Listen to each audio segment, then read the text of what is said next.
Hey, what's up with internet? Your boy's back this time with a build vid on Koumei. Koumei is the most recent frame release in the Koumei and the 5 Fates patch, or KouMEH I guess, but Koumei's funnier, so we're gonna stick with that. And unfortunately I can confirm that she's kinda ass. You can either play her as a nuke or a weapons platform, and she's pretty underwhelming with each. The only real reasons I would say for picking her are, one, she can just spread a shit ton of status effects, like her passive is particularly good at that. Even though, like, I mean, it's better to just kill enemies, so it's only, like, kind of a reason to pick her. And the main reason is just that her 2, like, lets her be an infinite decree bot, and that's, interesting at the very least, but it's kind of gimped for, like, cooldown reasons and, like, move pool reasons, so, yeah, we'll get into that in a sec, though. To actually explain what the fuck is going on with this frame, let's get into it real quick. Her passive is indicated in the bottom right there by a little icon showing which weapon it's currently affecting. It selects one of 3 weapons every 60 seconds, and the weapon indicated gets a buff that makes it so that every single tick of damage it applies actually forces a proc of a random element. And that's actually quite powerful. It's sort of like Lavos' Valence Fusion Augment, which took him from dumpster tier to really good tier overnight. The only difference is that it's a random status proc instead of Lavos getting to choose whatever he wants. So you can see now, yeah, it gave him a gas proc. Obviously, my Arca Titron build does not normally proc gas. Yeah, radiation there too, you know. So that works for whatever weapon is being indicated there, and it's pretty good. The main other thing that you should know about how she works is her dice roll mechanic. Every time she casts an ability, it will roll the dice in the bottom right, those 5 dice, and depending on the number it rolls, that will scale the ability based off the number. And if you roll 3 6s, because they are 6-sided dice, I guess, it will improve the ability in some sort of way. It's like considered a high roll, and I'll get into that with each specific ability in a second. But yeah, that's just how her skills work. Also, I should note that for some fucking reason, unlike basically every other frame in the game, these 5 dice, like, it scales based off her actual rank. So you have to be rank 30 to have all 5 dice, which is really annoying. Like, normally being an MR30, like, I'm used to just having to rank up frames once basically, and then the only thing formatting them does is lower their health and shields, but unfortunately with Koumei it also fucks their dice, so yeah, that's annoying. But anyway, let's describe the skills real quick. Her first ability is this thing. It shoots a projectile out, and like spawning through the projectile, like after the projectile's flight path, are all these different threads. Each thread will linger for quite a while, and they have like a different color for each. Each one corresponds to a different status effect that they can proc based off an enemy just touching them. And you can get enemies to touch them by, like, pulling them through the threads, and it will guarantee a status proc anytime you do so. But normally, if you're using this, you're just going to be spamming it like this. Also, something interesting to note is that it is like a projectile that ricochets. So when I was, like, testing whether this was line of sight, by the way, that's a high roll. This procs one of every single status, that's why they're all white. But yeah, anyway. When I was testing whether it's line of sight, I was surprised to find that when I, like, cast it at a wall, it would spawn the threads behind me, because it's a projectile that ricochets. Pay attention to the projectile it spawns. It actually will ricochet off walls, so just something to keep in mind, I guess. And also, it doesn't really matter if you crank range that much, because there is actually a thread count limit. If your range is cranked too high, like, older threads will just start disappearing, so you don't really need that much range. It's got, like, a fucking 40-meter range with just auger reach anyway, so just so you know. And then the main thing her kit is all about is her 2. Omikuji. When you press it, it will proc some sort of random challenge, and if you complete that challenge, you will get some sort of buff. Let's try and complete this one, actually. Well, a buff, namely a decree, that is, a Duviri decree, a specific Duviri decree, and, well, a specific pool of Duviri decrees, I should say. And you don't get to choose it unless you're in Duviri, which is quite unfortunate. And this one in particular, yeah, like, half of them are fucking useless. Like, I'm running Prime Sure-Footed on this build, so that was just like, low roll, lol, you don't get anything. And if you do high roll this one, if you get the 3 6-sided dice, you just get the decree immediately, and you don't have to actually do the challenge, which is quite nice. However, it does still go on cooldown after doing so. Unfortunately, there's a cooldown mechanic where after completing the challenge, it will go on cooldown, and this cooldown stacks over time, like, I mean, as you complete more challenges. And this goes up to, like, on the 7th challenge, like a whopping 2.5-minute cooldown. So between not being able to pick which one you get, and having a limited pool, and having a huge cooldown, it's kind of weak. It's really, not really something to write home about, you know. It's a little disappointing, I'd say, which is a little unfortunate given that's, like, the main reason you pick her. Yeah, anyway, moving on, her third ability is her defensive ability. It's this guy right here. All it does is put on a buff that it's sort of like Mesmer Skin, if Mesmer Skin were absolutely shit and didn't work. Unless you high roll, in which case it's Mesmer Skin but better. How it works is it just puts these charms over you, and if you take damage, there's a 50% chance that it will, instead of actually taking damage, it'll heal you for that damage. And also that heal goes into like over shields and shit if your health bar is maxed out already.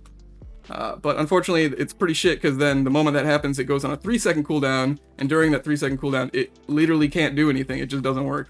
Unless you high roll, in which case you're invincible for that 3-second cooldown, which is like a cracked Mesmer Skin, because Mesmer Skin has a 1-second internal cooldown, and 3 seconds is better than 1 second if you're invincible during that time. But normally that doesn't happen, and it's just like basically an ability that basically does nothing. Like once every 3 seconds, avoiding an instance of damage, and only sometimes, is a little cringe if you ask me. And okay, her fourth ability is this guy right here, Bunraku. It will CC the shit out of enemies, and then, oh, I actually high rolled there, and it will apply a bunch of status effects. The high roll effect is that it will apply one of every status effect, I think, much like the one.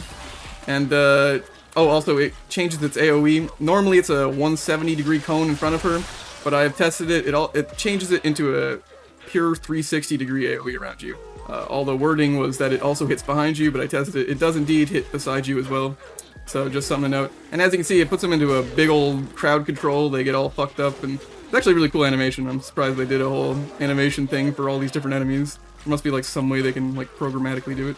It's pretty interesting, but anyway, yeah, it's nice. They're like, along with their 4, it's a good way of inflicting status effects, but it's not, again, nothing really to write home about. This is also completely line of sight, so you know it's not a fantastic nuke.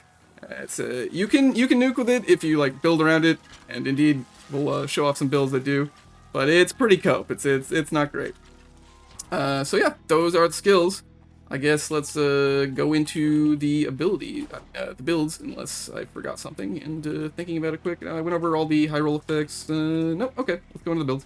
And let's start with the shards, why don't we? I'm just running 3 just like utility cow yellows here to make life easier. I'm using parkour velocity because I'm used to using the Kratos for parkour velocity, but I'm kind of forced off of it into the Arca Titron because Koumei sucks, and to make up for the fact she sucks, I'm using an overpowered weapon.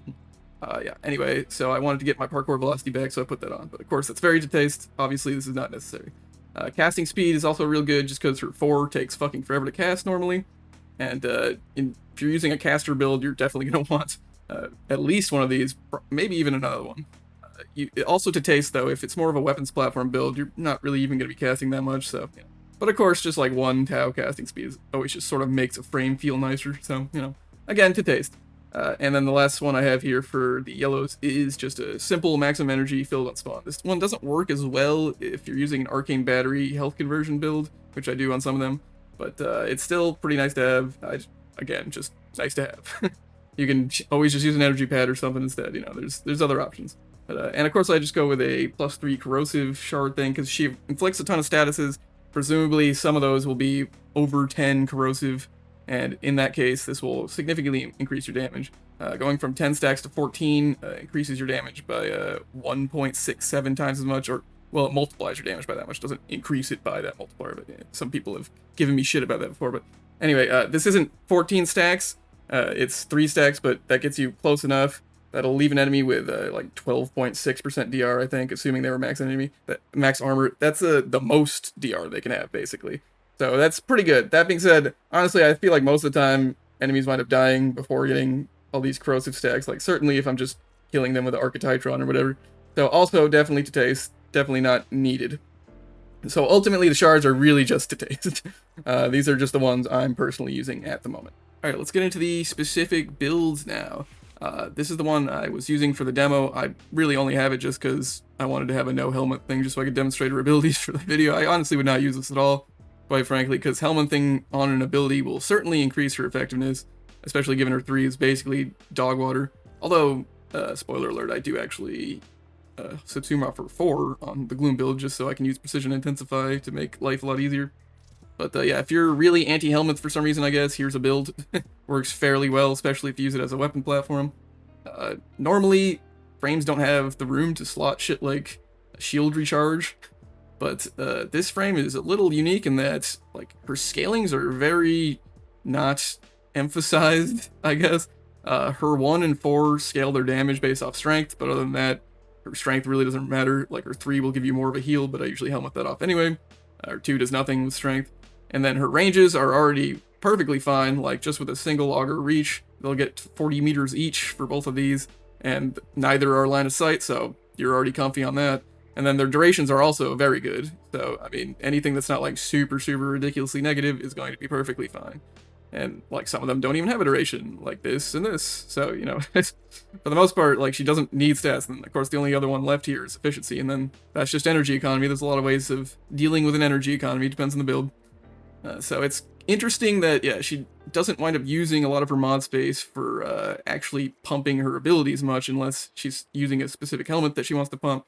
Because her abilities just don't scale that much. Ergo, just slapping on some vigilante vigor and fast deflection, some shit just to make it easier to survive. There you go, easy peasy. But of course, again, I wouldn't use this because it's helmethy. So, what would I use then? Well, it depends on what you're trying to do. If you're trying to do a weapons platform, which is what I would recommend, probably my favorite is silence, just straight up silence. And again, this is a very weird mod page, just because you have so many like free mod slots to use on not fucking with these stats, which is why I have a goddamn toxic flight in this. Even though that's an Exilus mod, it's just like, hey, more parkour velocity. I mean, I'm already good on energy economy and tankiness and everything else, so I mean, it's the way to go. Like, silence is actually a pretty goated helmet ability, I would say. I think it's pretty underrated, honestly, and one really nice thing about it is it does not have any sort of strength scaling, and similar to our other abilities, does not really need any more like radius or duration than a single auger reach. You know, so it actually helps a lot, both for shutting off like any bullshit enemies can do near you, and for the immediate 2-second stun of anyone who comes anywhere near you. Both of those things will help your survivability immensely. So pair that with just slamming around an Arca Titron, and life will be pretty easy for you. Also, we add Savage Silence to the build because there's some decrees that actually like proc off of finishers, and normally they're a pain in the ass and not very good. And they're still not very good, honestly, but at least with these, like every single enemy you walk up to, it's open for finishers, so it's pretty easy to take advantage of them, at least, even if, you know, the actual effects of them are not really impressive either. So unfortunate. But yeah, also I'm using a lot of like health orb shit, but for one thing, her 2 sometimes procs a thing that gives more health orbs, but also companions can just be more consistently used now to help for this. Now that the companion rework is out, I don't have to use Smita all the time, because Smita sucked at synth deconversion, dropping health orbs. But anyway, just mentioning that. The other thing, the other like build that is pretty good if you want to just be a weapons platform is Gloom. Gloom is like a side grade to silence. Unfortunately, you have to build like strength for it, which is really annoying. Like this build is built around hitting the strength threshold of 272%. For that, you use Precision Intensify, and then Maturai to get another 40% from Sling Strength, and then Volt Vigor to get another 45%, and that'll snapshot, add them all up, you'll get over 272%, I'm pretty sure. The main benefit of this is, like, it'll heal you, and all the enemies inside it will just be perma-slowed by, like, a fuck ton, which is kind of better than a 2-second stun, because, like, after the 2 seconds wears off, unless you, like, enter and re-enter with silence, they will just stop being stunned, and then they'll start fucking you up, which doesn't happen with Gloom. As long as they're in the radius, you'll be fine. But it's not as good against like Eximus and such, because they will ignore CC, whereas silence will silence them. At least it won't, you know, stun them, but it'll silence them. So yeah, those are the like 2 main ways I would use just for like a basic survivability augment and slamming around with an Arca Titron. But if you want to nuke, you can use Roar as well, but if you want to nuke, then I would probably recommend either Breach Surge or Sickening Pulse. Sickening Pulse is sort of like the obvious one, because what it does is it makes it so all the status effects that are already inflicted get maxed out, I mean, not the slash and heat ones, they get duplicated with fresh timers, as it says here. But the end effect is if you're spamming status effects on people with her 4-in-1, this will significantly amplify their damage, and it does so more than Roar, which is what I initially tried to use to do so. And it works out pretty well for nuking people, and by pretty well, I mean like for KouMEH standards, she's actually pretty bad in general. So like by overall Warframe nuking standards, this is shit, but it works, it'll kill people, you know. That's one way of going about it. For this one, we use Fleeting Expertise just so we can get our efficiency down so we can really spam. But with my Breach Surge one, I actually go for negative efficiency and just crank strength. This will do a similar effect. Breach Surge is just a good like hybrid of offense and defense. This whole build is basically hybrid, actually. You can like hybrid weapons platform and hybrid nuke it once you get a few decrees that increase your ability efficiency, because if you really spam like crazy on this, you will not have the energy for it. But if you play it just like pretty hybrid, then this is a good defensive ability and a good offensive ability at the same time, and it works for weapons platforms and nuking at the same time. Probably my like favorite like general purpose build that you can like use to actually use all of her abilities. I probably prefer Silence, so I'm using her practically by like slamming around with an Arca Titron, but I mean, I'm probably not gonna pick her anyway, so if I'm doing the demo later, I think I'm gonna do Breach Surge. But yeah, let's see, what else should I note? Adaptation, very helpful for surviving if you're not using something that makes it so enemies aren't hitting you very often. You can see I don't have it here because Gloom will slow enemies down a lot, so they will not hit you, and adaptation is not very good in that case. Also, health conversion is pretty nice, in particular if they're not hitting you a ton, because some of her augments will actually scale with, actually just one of them gives you a bunch more ability strength that scales with your armor, which is kind of cool. Although, again, it doesn't really matter on her that much, but, you know, something to note at the very least. And, yeah, fast deflection and vigilante vigor. Also really good, really good for keeping you alive. It's just, usually there's no mod space, like I said, but it's a sleeper, I think. If you want just something that'll make your life easy, this will help a lot. That's about it. I think Prime Sure-Footed, of course, just to taste. You can remove this because you know, her 2 decree can sometimes give you something that gives knockdown resist. You could put, you know, whatever you want on this. It's kind of whatever. You know me, though.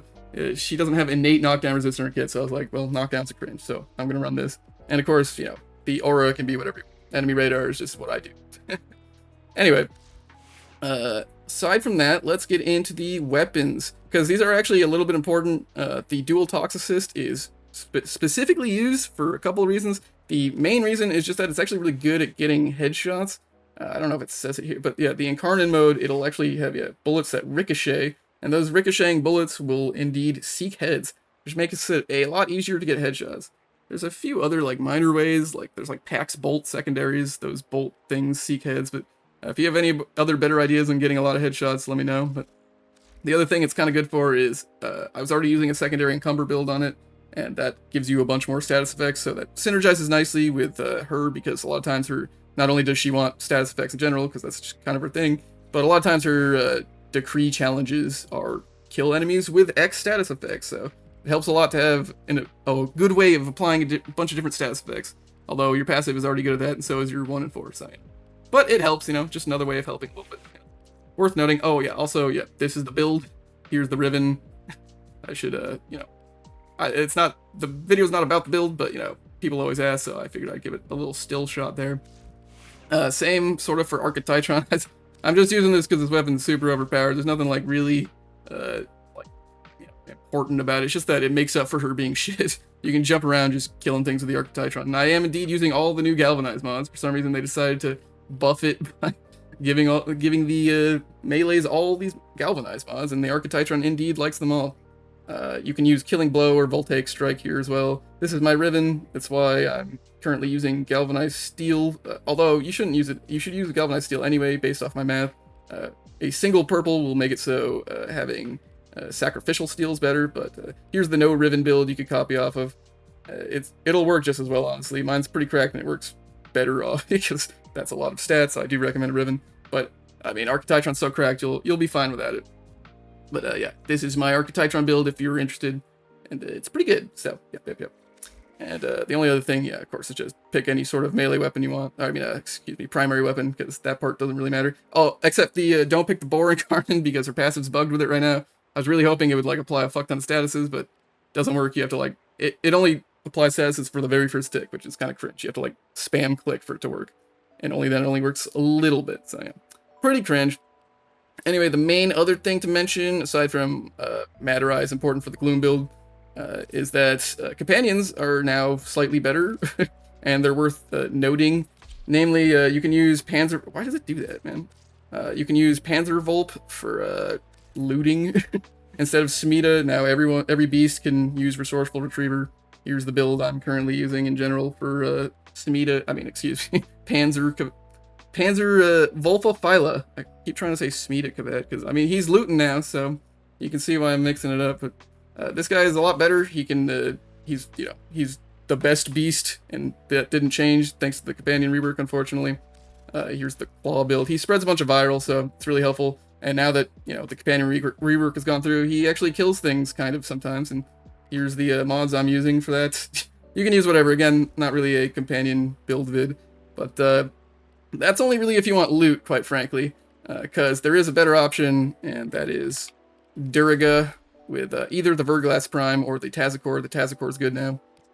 This will make your life extremely easy, just by having a Manifold Bond and Arc Coil, and having a weapon that's modded with a bunch of different statuses.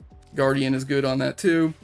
See, just like radiation, cold, gas use, so it can proc synth deconstruct more easily, because that just happens whenever you tag an enemy, so more AoE better. And, it makes life really easy. Diriga has always been extremely goated for just like crowd control and energy regen, and just, it's really fucking good. Your life will be extremely easy with this. I was hoping the companion rework would like change things a little bit, but nope. This guy's just the play. You can kind of use Nautilus for pulls, I guess. It's kind of whatever. Also, you can use a huras kubrow. Worth noting, this will give you stealth. Stealth that does not break if you don't actually use your weapons. Where is it? Stalk. That's this guy right here. And actually buffed it, so you get like a 3-second grace period. So if you're using a pure caster build, you could use this too. Although then they're like, oh, get headshots, and you're like, fuck, I don't want to fire my gun, otherwise it'll break this. So that's a problem with that. But and also she doesn't really need it because she can just slap on a couple survivability mods, things like that. And that's it. I guess the only other thing I forgot to mention was that the reason I'm building like health tank on all these instead of like shield gating stuff is because like her 2 just does not synergize nearly as well with shield gating. She has one of the things you can get is like it makes your energy cost 0 randomly, and that will prevent shield gating. It's terrible for it. It just disables your ability to shield gate basically randomly. So it sucks. Also, her other defensive decrees are usually things like, oh, health on kill or a bunch of armor. So it synergizes mostly with health builds. So also, it just makes it easier. You don't have to like keep an eye on your shield gate or anything. So that's that. Did I forget anything else? Well, I'll edit it in post if I did. Let's go ahead and do that SP Circulus demo now. Why don't we? Alrighty, let's get it. Start things off. Let's try and get the Incarnate charged a little bit, so I don't have to deal with this later. Stop hitting me, guys, please. Close enough. The part of this is actually my my panzer just killing people, because they can actually do damage now, which is pretty interesting. But alright, what was the... Okay, we need to get people who are far away. Fair enough, easy enough. Let's just do it like so. That one's probably not far enough away, is it? Yep, most of your time is just going to be spent trying to get these challenges done. Oh, we can jump higher and we do more damage now. Hooray! That was not bad, because it just gives you sort of free damage. Let's see. Oh, this one's super free because I'm using the Arca Titron. So free. Alright, there we go. Easy game. Okay, yeah, this is one of the reasons I like using both health tanking builds and silence, because you can actually make use of that on those builds. It's like, I'm never going to use that otherwise. Although, honestly, that one's just shit anyway. Even on the fucking Savage Silence build. 10 seconds? That is a terrible buff duration, guys. That's so... Okay, and I forgot to press my 2 again. Honestly, that's one of the things I really don't like about her. I really wish her 2 would just, like, proc the moment it was off cooldown every single time. Alright, anyway, I gotta get wall latch kills. Start by getting my shield back, because I feel naked without a shield. This one's easy on SP Circulus solo, because, you know, plenty of walls, and you'll just have plenty of enemies swarming you at all times, but, I mean, in general, that one can be difficult. If you have, like, a bunch of teammates and shit, or, like, not a bunch of walls you can use. I've heard a lot of complaints about that one. I haven't had much trouble with it, but, you know, I'm just demoing SP Circulus usually, so it's kind of whatever. Alright, oh boy, headshots, my favorite. Alright, this is where the Toxocyst gets to shine. Let's get a charge, and then just start shooting people. Nice thing about the Toxocyst is it homes in on heads, the ricochets, so usually pretty good at getting headshots. Try to aim head level, and it'll get there pretty quick. reasonably quick. Still, like, slower than a lot of the other challenges, but, I mean, it depends on the situation you're in, you know?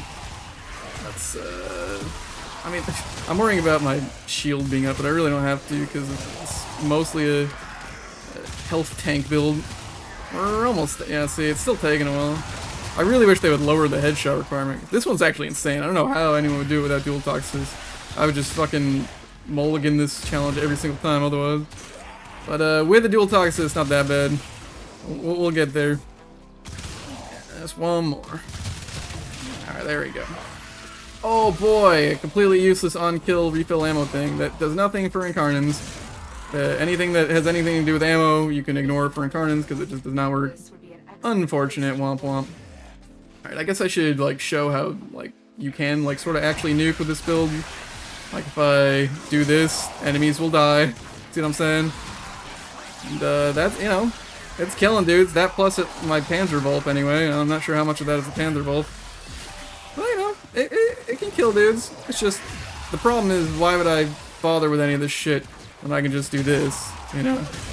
And, it's not making a whole lot of conceptual sense why I wouldn't just do this.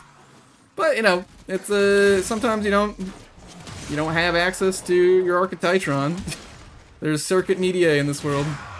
But if you do, then I don't know why we're not just doing this, basically. Which is why, in this case, like, if I'm doing this as the playstyle, that's when I like to put, silence back on, because, I mean, that's basically what I would do anyway, but I probably wouldn't play this character anyway, quite frankly.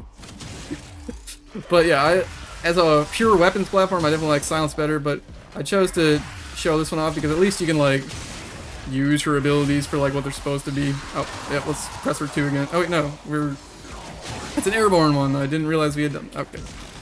Sorry, yep, I don't. Sometimes I just, like, proc the thing and don't even fucking remember I have a challenge up. It's one of those things, you know.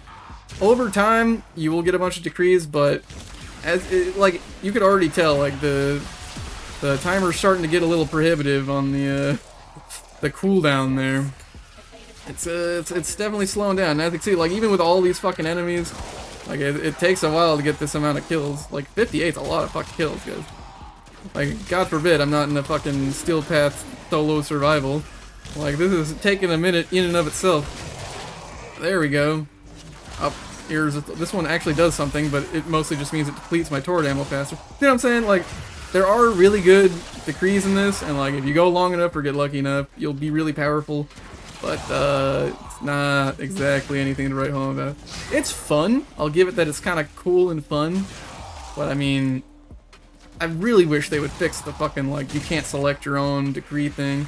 Or at least for outside of Deviri, like, throw us a bone and, like, give us, like, 2 decrees or something, you know? Fucking A.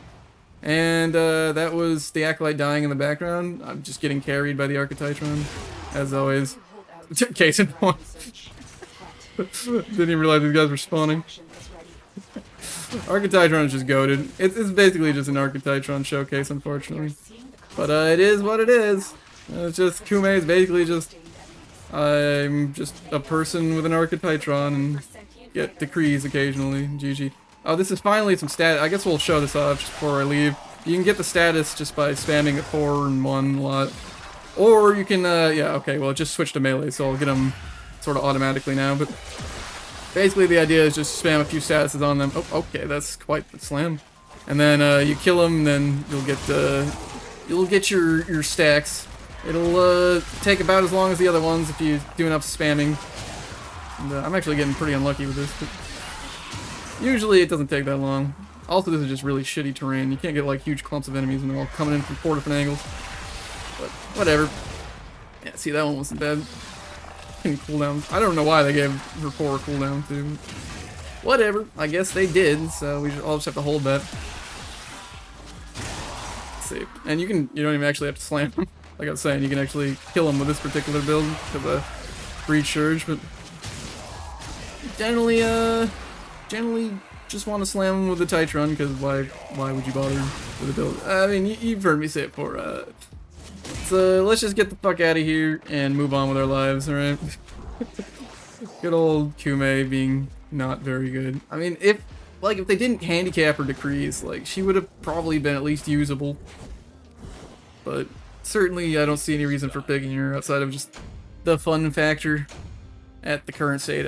I am kind of suspecting she'll get buffs because most people are not super jazzed about her, but it's what it is. Why did I... Okay. Keep getting a bunch of kills. I don't know. It's a power of the Arca Titron, I guess. Alright, well, GG.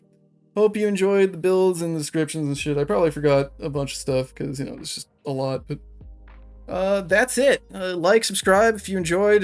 Give me some suggestions in the comments for other weapons that can headshot easily. Things like that. And keep on keeping on. See you later. Bye.